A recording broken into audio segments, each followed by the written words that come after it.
Hello friends, welcome back to Unite Academy. इस video में हम लोग बात करने वाले हैं कि DSSB TGT 2021 के कुछ सब्जेक्ट के रिजल्ट में हम लोग देख रहे हैं कि EWS का कट ऑफ अनरिजर्व से ज़्यादा जा रहा है। तो ऐसा क्यों हो रहा है, इस वीडियो में हम लोग डिस्कस करने वाले हैं। लेकिन सबसे पहले हम लोग कुछ रिजल्ट्स देख लेते हैं जिसमें EWS कैटेगरी का कट ऑफ अनरिजर्व से भी ज़्यादा गया है। तो चलिए हम लोग देख लेते हैं कुछ रिजल्ट्स।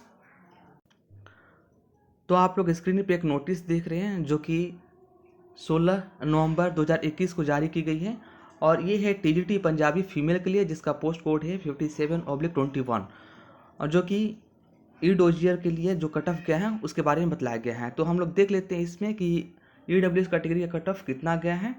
तो यहाँ पे आप लोग देख रहे हैं, इसमें देख सकते हैं कि अनरिजर्व कैटेगरी का जो कट ऑफ है वो है 89.07, OBC कैटेगरी का जो कट ऑफ है वो है 78.3734, जबकि EWS कैटेगरी का कट ऑफ है 108.11। तो इसमें आप लोग देख रहे हैं कि EWS कैटेगरी का जो कट ऑफ है 108.11 है, जो कि अनरिजर्व से भी ज़्यादा है। तो ऐसा क्यों है, इसके बारे में हम लोग जानेंगे, लेकिन उसके पहले एक और हम रिजल्ट देख लेते हैं। स्क्रीन पे आप लोग एक और नोटिस देख रहे हैं, जो ये नोटिस जारी की गई है 8 नवंबर 2021 को, जो कि ये किस सब्जेक्ट के लिए, तो ये है domestic science teacher, post code 88/20। तो इसमें भी देख लेते हैं कि कट ऑफ कितना गया है EWS कैटेगरी का। तो आप लोग यहाँ पे देख सकते हैं कि इसमें अनरिजर्व कैटेगरी का कट ऑफ गया है 81.31, OBC कैटेगरी का कट ऑफ गया है 75, जबकि EWS कैटेगरी का कट ऑफ गया है 103.28। तो इस सब्जेक्ट में भी देख रहे हैं कि EWS कैटेगरी का जो कट ऑफ है वो अनरिजर्व से ज़्यादा गया है। तो ऐसा क्यों हो रहा है, चलिए इसके बारे में हम लोग जानते हैं। फ्रेंड्स, जैसा कि आप लोग जानते हैं कि जो EWS कैटेगरी है वो अनरिजर्व कैटेगरी का ही एक पार्ट है।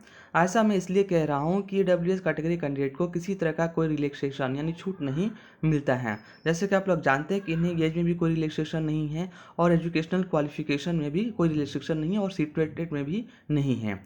इसके बावजूद भी अगर EWS कैटेगरी कैंडिडेट्स अगर उनका मार्क्स अनरिजर्व से ज़्यादा है तो उन्हें अनरिजर्व में जाना चाहिए था, जबकि उन्हें EWS में ही रखा गया है। ऐसा क्यों? जैसा कि आप लोग जानते हैं कि जो अनरिजर्व कैटेगरी होता है वो सबके लिए ओपन होता है। उसमें PWD category candidate, SC ST और OBC कैटेगरी के कैंडिडेट्स भी जा सकते हैं अगर उन्होंने किसी तरह का कोई रिलैक्सेशन नहीं लिया है और उनके मार्क्स अनरिजर्व के बराबर है या उससे ज़्यादा हैं। तो यहाँ पे देख रहे हैं कि EWS के जो कैंडिडेट्स हैं उनके मार्क्स तो ज़्यादा है, उन्हें तो अनरिजर्व में जाना चाहिए था, लेकिन उन्हें EWS में ही रखा गया है। तो फ्रेंड्स, ऐसा इसलिए हो रहा है क्योंकि EWS कैटेगरी के अंतर्गत जितने भी कैंडिडेट्स ने फॉर्म अप्लाई किया था और जितने भी कैंडिडेट्स क्वालिफाई हुए हैं उनमें से किसी के भी मार्क्स 108.11 से कम नहीं है, यानी जितने भी कैंडिडेट्स हैं उनके सभी के मार्क्स 108.11 से ज़्यादा ही हैं। तो इसलिए अगर EWS में सीटें वैकेंट रह रही हैं, इसलिए उन्हें EWS में ही रखा गया है। अगर EWS में सीटें वैकेंट नहीं होती और कैंडिडेट्स के मार्क्स अनरिजर्व से बराबर या उनसे ज़्यादा है तो उन्हें अनरिजर्व में डाल दिया जाता और बाकी जितने लोअर मार्क्स वाले हैं उन्हें EWS में रखा जाता। लेकिन यहाँ पे तो जो कम से कम जो मार्क्स ऑब्टेन किया है उसके मार्क्स ही 108.11 है, इसलिए इसका EWS का कट ऑफ अनरिजर्व से ज़्यादा गया है।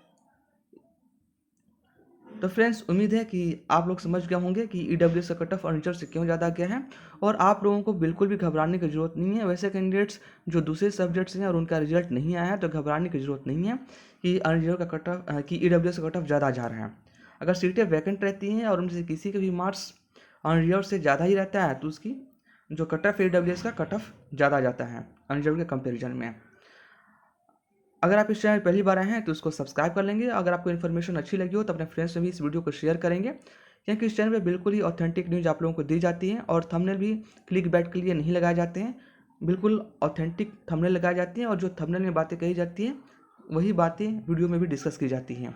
इस वीडियो में इतना ही। Thanks for watching.